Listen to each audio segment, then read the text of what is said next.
მოგესალმებით ყველას. თავისუფლების მოედანს მადლობა, რომ შესაძლებლობა მომცა დავრწმუნებულიყავი კიდევ ერთხელ იმ პროცესებში, რაც ხდება კახეთში, კახეთის სოფლებში, სრულიად საქართველოს რო თავი დავანებოთ. და რაში დავრწმუნდი? ის რომ მოსახლეობის აბსოლუტური უმრავლესობა არის კრიტიკულად განწყობილი, ეს მსუბუქად არის ნათქვამი ხელისუფლების მიმართ.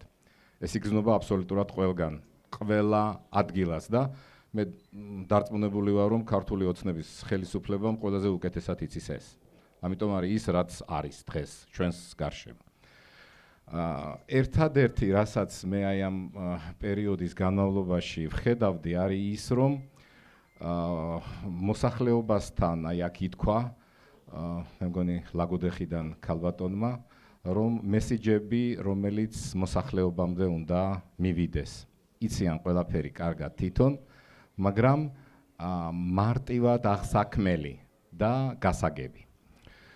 ჩვენ ნებისმიერი ჩვენთაგანი, ვინც აქ ვართ რატომ? ვართ იმიტომ, რომ უკეთესად ვიცხოვროთ, ხო? ზურამ თქვა წეღან ბიზნესმა და ეკონომიკამ უნდა ეკონომიკის ფუნქციაა ეს ყველაფერი. მე კიდევ გეტყვით, რომ იმისათვის, რომ უკეთ ვიცხოვროთ, მეცნიერება უნდა განვითარდეს.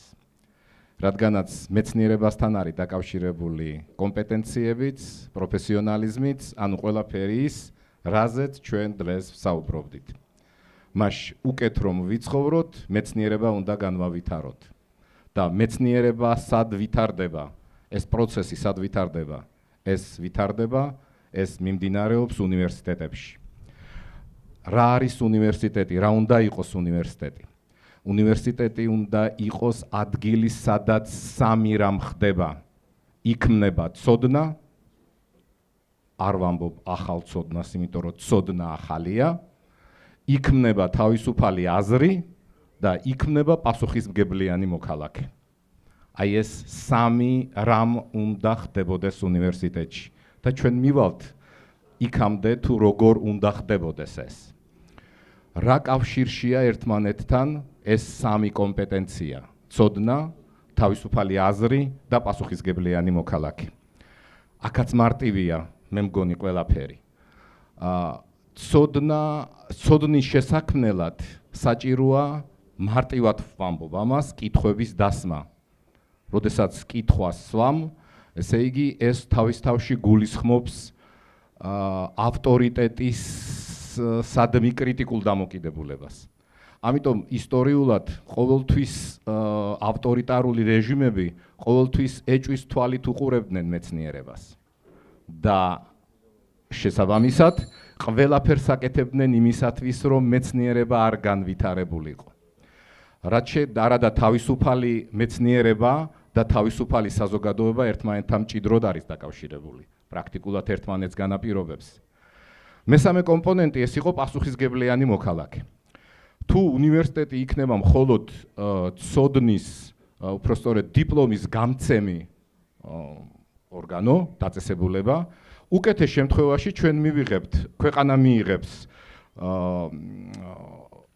ვიწრო სპეციალისტს, მიიღებს ვიწრო სპეციალისტს. ხოლო თუ უნივერსიტეტი მოახერხებს, რომ მას აღზარდოს თავისუფალი, განათლებული, კრიტიკულად მოაზროვნე ადამიანი, მაშინ უნივერსიტეტი ჩასდებს სწორედ ქვეყნის ხელს, პირდაპირ შეუწყობს ხელს ქვეყნის დემოკრატიულ, ეკონომიკურ და კულტურულ განვითარებას.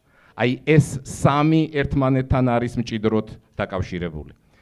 ამიტომ უნივერსიტეტი ძალიან პირდაპირ არის დაკავშირებული სწორედ აი ამ სამ კომპეტენციასთან. ეხლა რაც შეეხება მე ძალიან მიყვარს ხოლმე ცნობილი ამერიკელი ფილოსოფოსისა და პედაგოგის ჯონ დიუეის სიტყვები.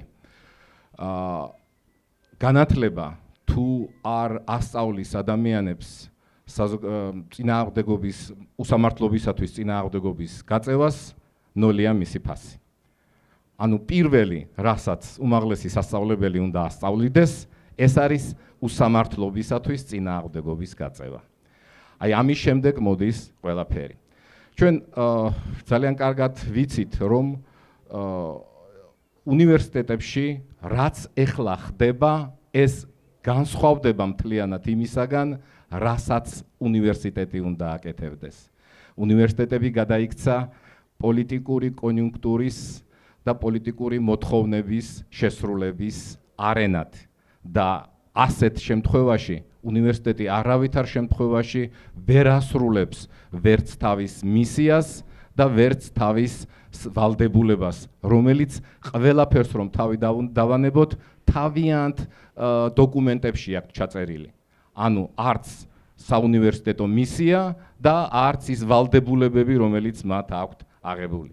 ამიტომ არის რომ ჩვენი თითოეული ჩვენთაგანი, რომელიც ვინც ეხლა აქ ვიმყოფებით და არა მხოლოდ აქ ვართ, პირველი რაც უნდა გავაკეთოთ, ეს არის შეიცვალოს ეს ხელისუფლება, შევცვალოთ ეს ხელისუფლება კონსტიტუციური გზით აუცილებლად და შემდეგ ქვეყანა განვიყანოთ განვითარების იმ გზაზე, რომელიც მეცნიერულად არის დასაბუთებული.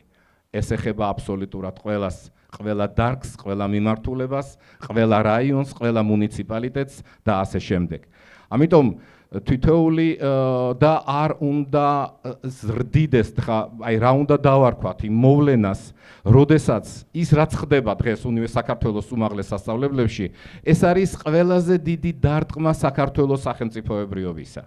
აი რა უნდა დაარქვა შენ მოვლენას, როდესაც ადამიანი იკვლევს, ეგრეთ წოდებული მეცნიერი იკვლევს მე-20 საუკუნის 30-იანი წლების რეპრესიებს და დღეს არაფერს არ ამბობს დღევანდელ რეპრესიებზე.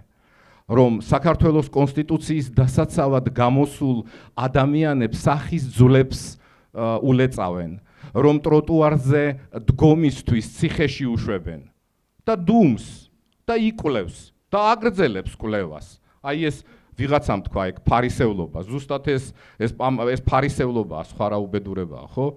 ამიტომ არის რომ თითოეული ჩვენთაგანის აი ეს ვალდებულება ჩვენ შეგვიძლია რომ ეს გავაკეთოთ.